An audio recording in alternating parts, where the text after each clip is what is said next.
Estamos de volta à nossa programação normal. Não se assuste, eu sei que você se assustou com o meu último vídeo, mas semana que vem já devo explicar exatamente o porquê eu fiz aquele vídeo. Claro, eu não compactuo com nada daquilo, eu não penso com nada daquilo.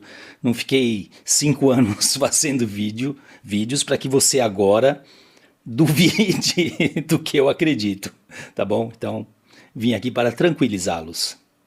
Nós vamos à pauta de hoje. Aleixandre, o cabeça de ovo, o aeroporto de mosquito, o yin e o yang, o cotonete e cotovelo, o primeiro do seu nome, não permitiu em 2022 e não vai permitir em 2026 que Bolsonaro seja novamente presidente do Brasil. Ainda mais se ele contar com um Congresso mais forte, mais livre, sem tantos picaretas mais à direita, como já se vislumbra naquele ano. Não adianta a CNN e o Datafolha dizer que existem o mesmo número de bolsonaristas e petistas no Brasil. Sabemos que não tem. Primeiro porque a esmagadora maioria do povo brasileiro são pessoas honestas, que têm vergonha na cara, que trabalham e têm caráter. Podem até ser um pouco alheio à política e meio largado, desinteressado pelo assunto, mas não são bandidos. O que já sabemos, se o Datafolha teve que empatar o número, é porque o número de bolsonaristas é infinitamente maior. Eu acredito que infelizmente ainda existam no Brasil pelo menos uns 20% de petistas formados principalmente pelos pelegos sindicalistas, pelos pobres e carentes enganados e cooptados pelo sistema por uma bolsa qualquer, e pelos apaniguados, aqueles que se servem do poder e principalmente do dinheiro que o poder traz. E olha que se tem uma coisa que está sobrando para eles nesse desgoverno, é dinheiro. Para eles não falta. Não existe um único ministério em que eles não estão metendo a mão forte, ou repartição, ou autarquia, estatal, universidade, seja lá o que for. É ligado ao governo, eles estão se lambuzando com cargos, boquinhas e verba pública. E aproveitando ao máximo também, porque sabem que vai acabar, assim esperamos. Eles passeiam, viajam, conhecem os lugares, ótimos hotéis, diárias e tudo mais, levam esposas, maridos, amantes, filhos, netos, enteados, sogra, papagaio, cachorro e quem mais der para carregar. Isso explica o gasto de 5 bilhões, atenção meu povo, 5 bi em viagens e diárias diligências. Para quem não sabe o que é diária diligência é quando o camarada sai do seu local original de trabalho e vai para um local diverso. No caso de petistas, eles não trabalham no seu local de origem e vão para outro local para não fazer nada também. Vão para passear mesmo e sempre pagos por nós, sem dúvida alguma. Com petista é assim, ele deita e rola, passeia, não foi fazer nada de útil. Por exemplo, aquela curriola que passeia com a primeira baranga, e com a Aniele Franco, com a Glaze, Paulo Pimenta, com o Bandilmo. Bom, só para passear mesmo. E o pior, ainda ganham muito bem para isso. Vocês acham que eles vão pernoitar em quartéis? Não, meu filho. Para eles são hotéis de no mínimo 4 estrelas, nem embaixadas eles querem. Aprenderam com a baranga e o cachaceiro. Voltando, a massa da seita petralha conta ainda com os comunistinhas de iPhone, que são um clássico, que são como camarões, tem merda na cabeça. E como já disse, pelos incautos, uma parcela da população que é refém de programas sociais que os mantém sobre cabresto, presos, que pensam que os comunistas picaretas e o painho, aquele bebum bilionário que vive e ostenta luxo, querem seu bem. Estes são os iludidos, os desinformados, as vítimas das mentiras petistas. Eu me recuso a acreditar que no Brasil tenha 35% de petistas. Sabem por quê? Porque meus olhos não mentem. Se eu vir, eu acredito. Mas onde eles estão? Na posse do bandido? Ninguém. Manifestações do PT? Ninguém. 1º de maio do PT? Ninguém. Ato pela libertação da Palestina? Ninguém. 7 de setembro do Bandilmo? Ninguém. Passeatas dos sindicalistas pelegos? Ninguém. Nas ruas trajando vermelho, orgulhosos dos seus representantes com camiseta com foto do Bandilmo? Ninguém. Nos comércios com a foto do bebum, dizendo, eu votei no Lula? Não tem. Seria engraçado um comerciante colocar uma faixa no seu estabelecimento, aqui votamos no Lula. poderiam tentar a sorte para ver o que acontece.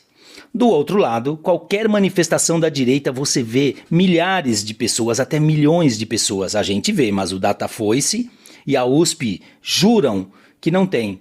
Meus olhos não mentem. São vendidos. Lembra do ato do 1º de maio de 2024 do PT e sindicatos no estádio do Corinthians?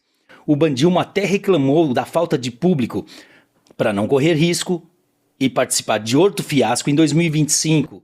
Ele nem foi e deu sorte porque tinha menos gente ainda. Então o que resta ao PT? Resta o cabeça de cotovelo, seus asseclas e Deus sabe mais o que.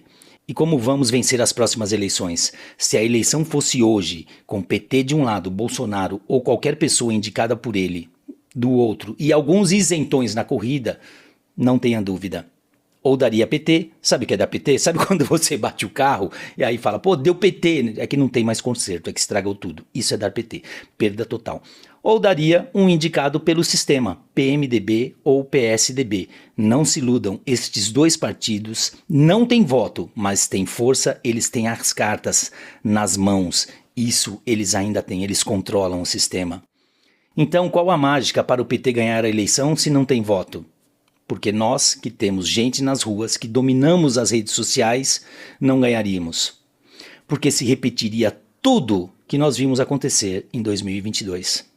Censura, perseguição, derrubada de vídeos, proibição de exibir as amizades cabulosas dos bandidos com os outros bandidos, a globosfera e seus puxadinhos, lacrosfera e esgotosfera, fazendo de tudo, criando narrativas contra a direita, mentindo, inventando, escondendo a verdade. Isso é o que representa o partido da perda total. E pior, não teríamos a confiabilidade das máquinas, aquelas que são inomináveis. Não posso falar porque senão o vídeo cai. Acrescente a tudo isso o fato de que estamos sob mais censura e vigilância do que estávamos em 2022. Com a derrubada do artigo 19 do Marco Civil da Internet pelo Supremo, as próprias plataformas, por medo, vão derrubar qualquer coisa que eles queiram. Eles já estão pavimentando o caminho para 2026. Ou vocês acham que eles vão correr o risco gratuito de ver Bolsonaro presidente com um Congresso com uma maioria de direita? Sabendo que o impeachment será inevitável? Que suas cabeças vão rolar? Jamais. Se foi ruim em 2022, será pior em 2026. Temos muito pouco tempo, mas ainda dá. Nossa busca é pelo voto impresso e auditável. Temos que pressionar os nossos queridos e prestativos parlamentares. Ainda dá tempo. Porém, temos só o próximo semestre para isso. Vamos conversar com os parlamentares, temos que focar nossos esforços nisso e deixar a roubalheira petralha em segundo plano. Merdas feitas por eles não faltam nesse Brasil de hoje, mas a gente ficar fazendo vídeos sobre a roubalheira do desgoverno, os gastos inaceitáveis, os bilhões gastos nas viagens, os bilhões gastos para fazer propaganda, a roubalheira contra idosos, etc., só faz com que a gente passe mais nervoso ainda. E na prática, isso não vai decidir a próxima eleição, porque isso todo mundo já sabe. Que eles são corruptos, comunistas, sujos, maquiavélicos, mentirosos, etc. Eles não estão preocupados com isso, senão o Bandilma ia parar de falar bobagem. Por isso eles vão roubar o que for possível agora. Vocês acham que o bandido está preocupado com as merdas que ele fala, que ele faz, ou a primeira baranga? Ele é só um marionete nas mãos do STF, é um pau mandado. Foi solto e colocado lá porque precisavam dele. Eles não precisam mais dele. Gente, eles estão cagando e andando para isso. Nosso foco tem que ser o STF nas próximas eleições, na nossa liberdade de expressão e de locomoção também. Por isso, eu voltarei recorrentemente a esse tema, a implantação de um voto impresso e auditável com transparência na apuração é a nossa única salvação e nossa missão de vida. Vamos fazer pressão sobre os parlamentares, vou mostrar como nos nossos próximos vídeos. Eu abracei essa campanha e vou seguir com ela adiante. Nós temos que ter transparência na apuração. Temos que fazer cumprir o artigo 37 da Constituição Federal. Temos que ter publicidade. Eles não podem se trancar numa sala e fazer que nem eles falavam, o Papa, habemos Papa. Não. Tem que ter transparência. Nessa hora, não pode meia dúzia de pessoas ficar trancados numa sala de apuração com seus computadores, com seus programas, vir e apresentar o resultado. Isso tem que acabar, senão nós vamos ficar patinando e não vamos conseguir sair do lugar. Isso é um direito nosso. O sufrágio universal transparente é um direito nosso e nós temos que urgentemente cobrar por isso. Valdir Palma, de Bragança Paulista. Até a próxima, claro, se deixarem. Por favor, se inscreva no meu canal, deixe um like e me conte aqui nos comentários o que a gente pode fazer para resolver esse problema. Até a próxima.